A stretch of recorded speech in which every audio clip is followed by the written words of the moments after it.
Okay. Good day, everyone, and thanks very much for joining us for the podcast today. Today, I am so excited to have a new friend, Walt Hampton, with me today. Walt is a success coach, a business consultant, a leadership trainer. He's an internationally acclaimed speaker, a best-selling author, and he's been doing this stuff for over 30 years. So, Walt, first of all, just thank you so much for taking the time to be with me today. I'm really looking forward to our conversation. Gary, it's a thrill to be with you. Thank you so much for inviting me and for having you. I'm so happy to be able to spend this time with you and your audience. Oh, thank you so much. One of the things starting out, Walt, is, and it's a question that I've sort of had in the back of my head is, you're an attorney, you used to have your own law firm. How did you get from that to being a success coach and a business consultant? Sort of tell us a little bit about that journey that you've taken. Sure. So I came out of a family, mom and dad, who were professionals, and the messaging was that you had to be a professional, and the standard was very high. My dad was a doc. My mother had been in medical school. I'm the oldest son of an Irish Catholic mother. I ended up in the seminary for 6 years until the rector caught me one too many times with some sweet young thing in the moonlight and suggested that perhaps that wasn't the avenue I should pursue. And because my dad was a doc, door number two was medical school. And I loved the study of medicine, but I discovered I didn't really like sick people. So door number two didn't work out. Door number three was a default door, which was law school. My grandfather was a lawyer, and I went to law school, and I loved law school. And I went to the proverbial big firm after law school and became a trial lawyer, and didn't really like the contentious nature of it. I was very good at law. I eventually founded and created a litigation firm that was very successful, but all during those years, Gary, I didn't like the abrasive adversarial nature of it. And back in 2007, when I married my business partner and my beautiful wife, 𝙁𝙊𝙇𝙊𝙒, who is the publisher at Summit Press Publishers. She gave us as a Christmas gift 2 tickets to Tony Robbins' Unleash the Power Within. And I did not want to go. I told her that I was a very conservative, tight-assed lawyer, and that wouldn't be good for me to be jumping on chairs and chanting. And she said, "Oh, no, it will be good for us." And it was. And even though she dragged me kicking and screaming, it was one of those inflection points that changed our entire life. And at the end of the 3-day event, I was the person talking her into Tony's 2-year Mastery University. And along that path, Tony's team reached out to me and asked if I would be interested in becoming a coach.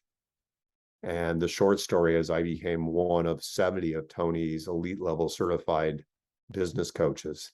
And I fell in love with coaching because I was able to use all of my business background, my advocacy, my problem solving, my listening skills, all of those skills as a lawyer, I was able now to take and to refashion and to recreate into a collaborative type of thing. And so that started me on the journey of coaching. And gradually over the years, I did a lot less lawyering and a lot more coaching. And now 16 years later, the primary work I do is as a coach and as a consultant, and I love every minute of it.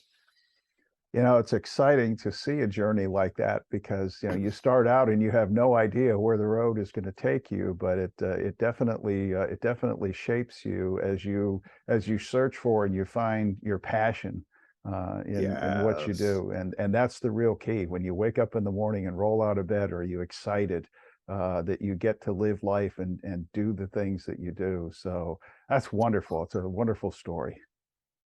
And you hit the nail on the head.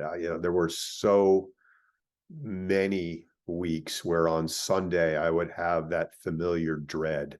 I don't want to go back to it. I don't want to go back to it. I remember, and I've actually written a blog on this, walking into a courthouse on Monday morning and seeing a state marshal. And they said, "Hey, Dan, how you doing?" He said, "Well, one day closer to Friday.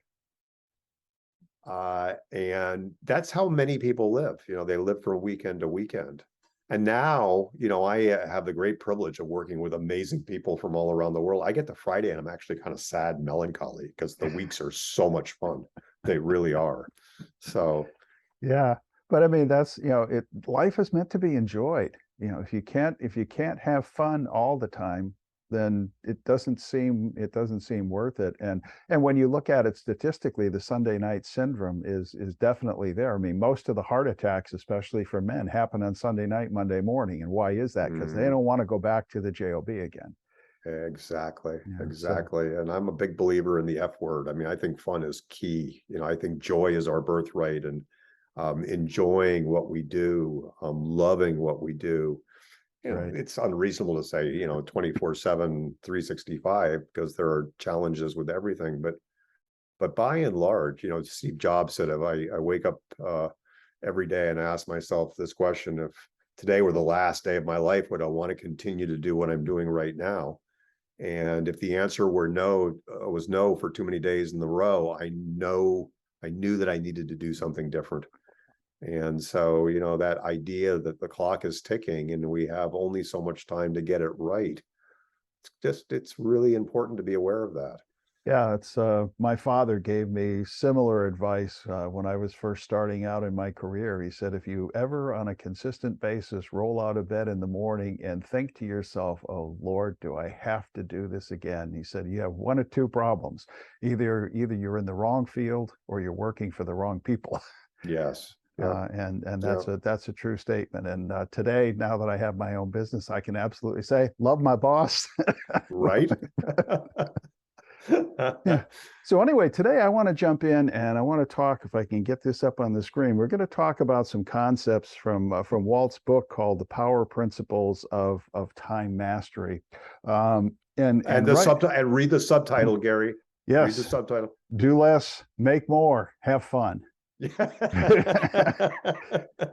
the last two words, have fun, the most important ingredient. But one of the things that struck me, Walt, in looking at the book, right on the back cover, you said this thing called time, everyone wants to manage it, everyone wants more of it. The problem is that we've got all the time there is, and in the end, time simply can't be managed. Time just is. And I talk about that too in some of the seminars and some of the work that I do, where I tell people, you talk about time management, but time management is a misnomer, because as you and I are talking here now, the clock is ticking by second after second after second. We have no control over that. The only control we have is where we choose to invest our time. And that seems to be the focus that people need. But I guess the question first that I'd like to explore with you is that it seems to me to be a pretty straightforward concept that you can't manage time. Why is it that people don't get it? In your experience, when you're dealing with your clients and stuff, what is it that they're missing? Why do they keep chasing this myth of time management? At the heart of that, of course, is control. Some of us are what we would call control freaks. I won't name any names. But most of us as human beings don't want to feel out of control. And that's hardwired into our DNA. It goes back to wandering in the out in the savannah. We want to be able to control our environment. We want to be able to control the variables. As time became a construct that we bought into in the Industrial Revolution, we wanted to control all of those aspects of our life. So it comes down to a fundamental human desire to want to control. And in 2022, at this particular point in time, there are so many things that feel out of control for us. There's so much coming at us. We have so much information. There's so much social media. There's so much news. There's so much cantankerousness that if we are presented with the idea that, oh, there is something we can control, like time, we can control time, I'm all about that then. So it really comes down to that very basic human story that we tell ourselves that we can control what's going on. And of course, very little is within our control. How we show up, the decisions we make within time, within our lives, within the context of our days, we do have control over. So as I say in the power principles of time management, time mastery, we can't master time, we can't control time, but we can become masters of how we show up within time. Exactly. And I think that's the powerful thing, is that you don't have to be in control of some things in order to be in control. Correct. And that's a little bit of a challenge, I think, for some people, because as you said, we don't like to be out of control. And I think there's so many people who live their lives looking for more and more control, when actually letting go is the key in some areas for them to achieve success and peace and happiness, and to be able to have more fun in life. Less is more. Learning to create good boundaries. We're now post Labor Day as we're recording this this episode. We have about 8 weeks until the holidays set in, and then everything begins to accelerate like a vortex until the 2nd of January, when we get spit out. But there is so much that comes into our lives. One of my power principles of time mastery is learning to create better boundaries, learning to say no to the okay, the mediocre, the purely good, so that because we only have so many yeses within our lives to give, learning to say yes to what's really going to move the dial, what's really going to make a difference in our lives, what's really going to touch the lives of other people. So good boundaries, learning to say no, understanding that less really is more, is a key component to feeling more in control. Yeah, we'll talk a little bit about that in a few minutes, because I think one of the things that I try to teach people is to ask questions. When you have something that you're thinking about doing, or something that someone else has asked you to do, thinking about it from the standpoint of, is doing this going to take me where I want to go? Is it going to help me in the achievement and the development process? And if the answer to that is no, don't do it. So I'll tease out a little distinction, because I think there's an energetic distinction that all of us know in our hearts and the fiber of our being. I was out to Lowe's the other day because I was shopping for a rocker for my deck. You have a beautiful deck behind you. I have a beautiful deck behind me. I wanted a rocker for my deck, and they're on sale this time of year. And I looked at the rocker, and it was really nice. I sat in the rocker. I really liked it, but I didn't love it. Mm. We have an adage in our business and in the way we run our lives. It's either hell yes or no. If you don't have if you're presented with a question, as you suggest, do you want to do this, or do you want to go here, or do you want to go to this party? If it's not a hell yes, it's no. Tony Robbins, my coach, trainer, and mentor, said, if you start finding yourselves saying, I should do something, most of the time you end up shooting all over yourself, which is not where we want to be. So, beyond the analytical framework that you so beautifully set forth, will it lead to the outcome I want? There's also an energetic response that we have, and we apply this to new hires, to business opportunities, to travel planning. If it's not hell yes, it's no. Yeah, and I think that is a great distinction, Walt. Thank you for sharing that, because there is that additional component there, where if it doesn't resonate strongly with you, you don't want to be doing it, or at least you should seriously question whether it's something that that you do, or as you said, are you going to wind up shooting all over yourself? Mm-hmm. Let's talk about something that you mentioned before, and that is the whole thing that that less is more. Because one of the concepts, I think one of the first concepts in your book that you talk about is simplify. That doing less really is doing more. Talk about that a little bit. When I was a young boy, as many young boys tend to do, I loved to set things on fire. And of course, back in that day, we had little magnifying glasses, and it was great fun to hold a magnifying glass over a pile of leaves and watch it burst into flames. Mm-hmm. The little 5-watt bulb that lights your bathroom or hallway at night, when turned into a laser, will cut through metal. Right. Focus, whether it be light through a magnifying glass or light created as a laser beam, focus is power. And when we have too much going on, it's impossible to focus. As we talked about before, there's so many things that are competing for our attention. There's an old Chinese proverb, or at least I call it an old Chinese proverb: chase 2 rabbits or chase many rabbits, catch none. And we've all had the experience of going to a networking event. So, Gary, what do you do? Well, I'm a consultant. And you hand me a business card. And this is a real example. And, and I'm also with this MLM. And by the way, I moonlight with, as a realtor. And now all of a sudden I have 3 cards.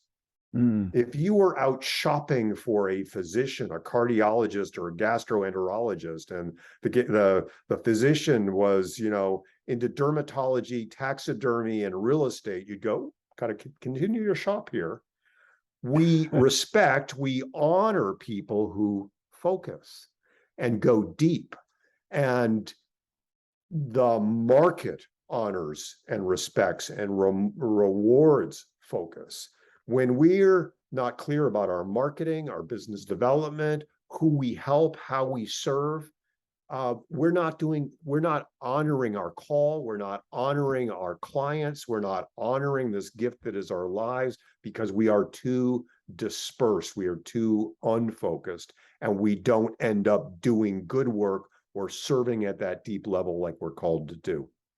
Absolutely. I have a friend who's an expert in the marketing field, and that's one of the things that he talks about a lot. Is he said so many people take a shotgun approach to marketing, and he said, you know what marketing is all about? He said, you've got 3 guys standing out in the street in front of your house, and I hand you a sniper rifle and say, which one are you going to shoot?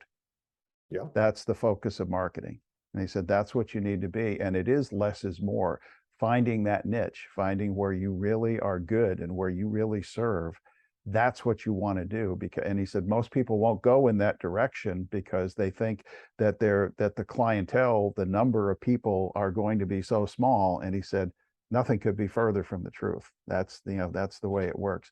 And to get back to your point too on simplification, probably about 8 or 10 years ago, I did a seminar on time management, and as part of the introduction, I mentioned that that I'm a coach, and there was a fellow. It was about maybe 50 people in the room. There was a fellow sitting a couple of tables back, and he inadvertently blurted out, you coaches, you don't know what you're doing." And then he caught himself and was very apologetic. And I said, "No, this is wonderful." And he said, "How could it be wonderful? I just criticized you." And I said, "No, this is wonderful because this is an opportunity for everybody in this room to learn something." And he said, "Okay." And I said, "Play along with me for a minute." I said, "Obviously you've had a bad experience with a coach." And he said, "Yes, I have." And I said, "Tell me about it." And he said, "Well, several years ago, I hired this guy as an executive coach, and we worked for several months together, and I paid him a lot of money." And he said, "You know what I wound up with at the end?" And I said, "What?" And he said, "Another to-do list from hell." He said, "What do you have to say about that?" And I said, "Shame on your coach."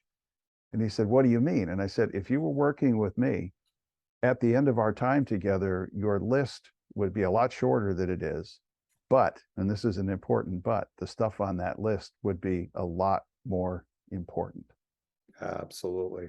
Yeah. Less is more. Less is definitely more. Less is definitely more.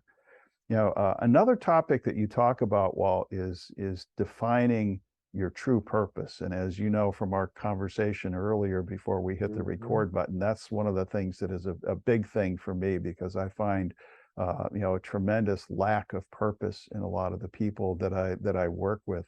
How do you go about helping people find their purpose, find that sweet spot for them in their lives? Well, I suspect this is why we were drawn together, Gary, because that is at the core of my work. My first book, before Power Principles of Time Mastery, was Journeys on the Edge, Living a Life That Matters. I went to a second printing, 2-time winner of the North American Book Awards. And it really drives home the critical import of living deeply, fully, joyfully here now before the clock runs out. And that means embracing the gifts and talents that are uniquely yours to share with the world, and stepping into that place where we're living as best we can on purpose, doing the purpose-driven work that we're called to do. And before we went live, we were talking a little bit about the recent press around the hashtag quiet quitting, which is going on right now. And right now in the marketplace, this is a big challenge for leaders. There are so many people who are leaving in droves because they're not connected to a higher vision, to a purpose, to purpose-driven work. And what so often gets in the way, to drill into the answer to your question, is, again, there's so much noise in the marketplace. The messaging from my family: you should be a lawyer or a doctor or a priest. You should be. I was the commencement speaker at a music school a number of years ago. Loved to do commencement speeches. And I was sitting up on the dais before the program, and out comes a young man. It was a high school, charter school. And out comes a young man, stands in the center of the stage. He's a senior graduating, and he plays a prelude, a Bach concerto on his violin. Tears came down my face. It was one of the most beautiful pieces of music. No music stand, no nothing. I mean, the entire audience was just carried away. I leaned over next to the principal who I was sitting next to. I said, "Where's he going to music school?" And she rolled her eyes and she said, "His parents are sending him to business school because they want him to have a real job." And so when we grow up, when we're on the path, if you ask a little kid what she or he wants to do, it's a rocket scientist or, an explorer or secret agent. We know we have these threads within us that pull us, that draw us, and then we lose track. The messaging, the family messaging, the cultural messaging, all of that gets us off the path. But the call is still within us. And what I know is, I know this for a fact, because I work with as a coach, I work with a lot of mid-career professionals who want to pivot out of something that is sucking their soul and to reclaim their purpose and passion. It's still there. It's still within us. It is still within, for those of you who are listening, it is still within you. And it's usually this gravitational pull, and I can always find it. Because it's always still there. That is really, really powerful. And once you discover that, it's amazing the things that happen. My oldest daughter is a doctor. She's a neonatologist, and she when she was in medical school, you go through the first couple of years of medical school and you do your anatomy and physiology and pharmacology and all of that sort of junk. And then they start putting people through rotations where you get exposure to the various fields within medicine. And she had gotten it down to a point where she was going to go into obstetrics, or she was going to go into pediatrics. And she came home and was having dinner with us one evening, and she said, "I've decided that I'm going to go into pediatrics." And I said, "Okay." And I said, "But you realize that's a very challenging field, because when you work with babies, it's not like working with adults where I can go into the doctor and say, 'Doc, it hurts here.'" And she said, "Yeah, I know it's a challenging field." And I said, "And the other thing you have to take into consideration is that pediatricians are on the low end of the pay scale. for doctors. And she got tears in her eyes, and she looked at me and she said, "Dad, it's not about the money. It's what I'm called to do." And she went on, became, did her residency in pediatrics. And while she was doing her residency, she did a rotation through the neonatal intensive care unit. And she said one night it was like 2 o'clock in the morning, and I'm in taking care of this little 24-weeker in the NICU. And she said the fellow who was the head of the NICU came over, and she said, "I felt his hand on my shoulder, and a voice whispered in my ear, 'This is what God has called you to do.'" Oh, what a beautiful thing. And now she lives and works in Boston as a neonatologist. And when I talked to her, maybe about 2 or 3 years after she became an attending, I said, "So, how are your patients?" And she said, "They're not my patients. They're my babies." And she said, I love each and every one of them. And she said, if it ever gets to a point where they're just another piece of meat to be treated, it's time for me to quit, because I've lost my edge. And I can't give them the care that they need. And that's my goal. That is my goal, is to elicit that sort of response from people. Amen. So where you roll out of bed every morning and you have that purpose that is driving you, and is compelling you to, with joy and having fun, to be the best that you can possibly be at what you do. And that's where excellence comes from. I've been going back and forth with a friend of mine on Facebook, where he just says, the only thing I'm concerned about is the end goal. I don't care about the journey. And I said, you need to read a book by a former national teacher of the year named 𝙃𝙀𝙍𝙀𝙊𝙁, and it's called Joy in the Journey. I said, if you can't enjoy the journey, you're never going to enjoy the destination. You need to enjoy the process of getting there. Amen. And we miss that so much of the time. So let's move on. There's one other topic I want to touch on in the time that we have left, Walt, and that is, once we've sort of captured, the purpose, and and somebody's got a sense of, all right, this is what I want to do with my life.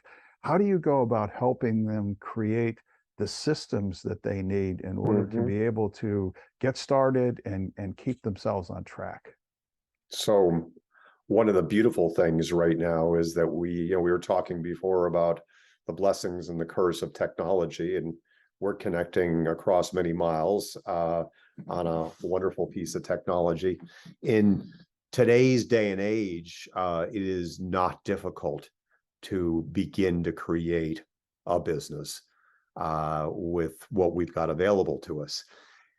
Where I always start when somebody says, okay, this is where I feel called, this is what I'd like to do, I start with business modeling. What is the business model going to be? But my first step in business modeling is life modeling, because I want to be able to help somebody create work that serves the life they want to live, rather than what most of my clients who are driven professionals do, which is fit life into the crevices of their busy schedule. And so it becomes, what kind of life do you want to have? What time of day do you want to wake up? What do you want to wear to work? If I knew coming out of Cornell Law School that I was going to have to wear a suit and work in a hermetically sealed office, I probably never would have gone there. I'm a outdoor adventurer, a mountain climber, an ultra distance runner, and the idea of wearing a suit makes me ill. What kind of life do you want? And so that's the place where I start. And then I go on from there and help people get really clear about who in particular, going back to what we were talking about before, you want to serve. Who is that particular client? What is the narrow place we're going to focus? And then from there, so these are the meta principles of business design. From there, creating the very simple systems and processes that will help them build a business. A lot of times that comes down to, for me, working with entrepreneurs and business professionals, they come out of a very structured environment. We've got to create a little bit of structure. We're fond of saying in our company, with discipline comes freedom.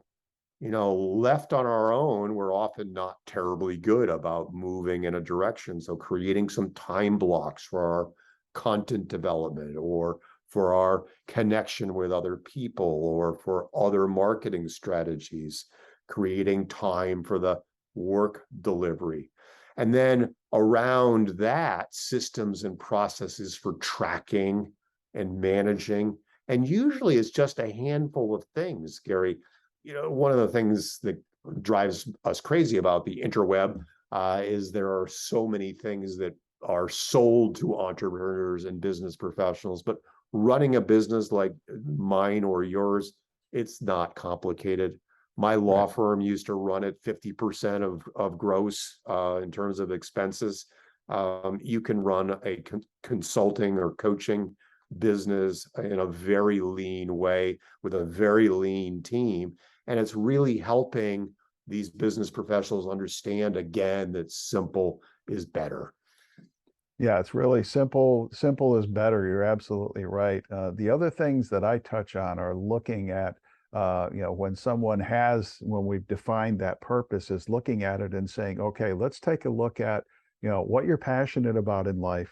What skill sets do you have? And let's look at the gaps that need to be closed in order for you to begin moving yourself toward that purpose. And much of the time, as it turns out, it's not so much the skills that you have to learn, it's the person you need to become in order to be ready. I think it was Zig Ziglar who said that you have to be before you could do, and you have to do before you can have.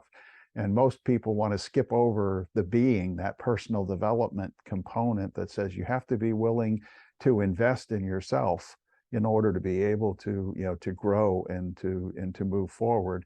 And to build the self-confidence that, hey, I've got this, I can do this. But you're absolutely right. You can run a multi-million-dollar business off an Excel spreadsheet. And you don't need to go out and spend thousands of dollars to have this CRM system, and yet that is what the marketing is telling everybody. You have to have this gadget and this gadget and this gadget, and it's like, hey, back in the 1970s, when I first started working, I was running businesses, with a ledger sheet. We didn't have spreadsheets back then. But a lot of it is, is mindset, and keep it simple, keep it basic, and things will work really, really well.